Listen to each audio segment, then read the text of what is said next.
Stop buying expensive bean sprouts, make them at home. Start with just a quarter cup of mung beans in a mason jar or zipper bag. Cover the beans completely with water for 8 hours. The beans will swell up. Now drain every drop of water completely. Place the drained beans in the jar or bag. Cover it with a towel to keep the beans in the dark.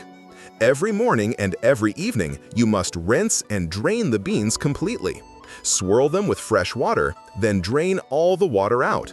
Repeat this simple rinse, drain, dark cycle for just 3 days until almost all the beans sprout.